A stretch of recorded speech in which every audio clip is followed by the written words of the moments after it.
Across misty lakes and coastal waters, legends of giant aquatic serpents have captured public imagination for generations. From Scotland to North America, witnesses report long necks, humps, and mysterious waves.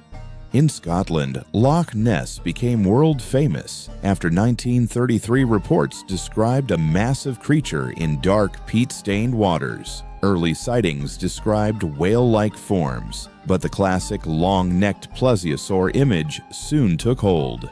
Iconic photographs fueled the mystery, but the famous 1934 surgeon's photograph was later exposed as a staged hoax made with a toy submarine and wooden neck.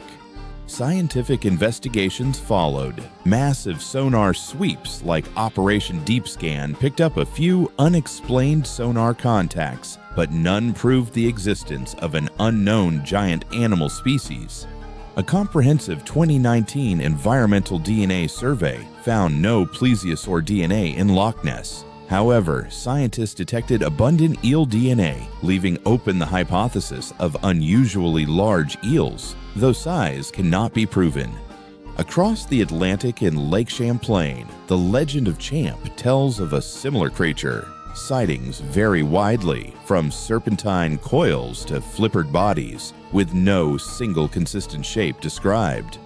The famous 1977 Monsie photograph showed a dark object rising above the water. Because the negative was lost, size estimates range wildly, and field experiments suggest a floating tree stump is a strong possibility. Off the coast of British Columbia, Cadborosaurus is described as a horse-headed sea serpent. A 1937 photograph of a carcass from a whale's stomach raised questions, but no physical specimen survives for analysis.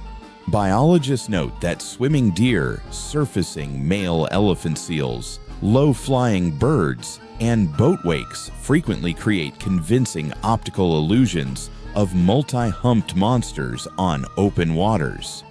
While science finds no verified physical evidence for Loch Ness, Champ, or Cadborosaurus, these legends remind us how human perception, misidentified wildlife, and natural phenomena keep mystery alive.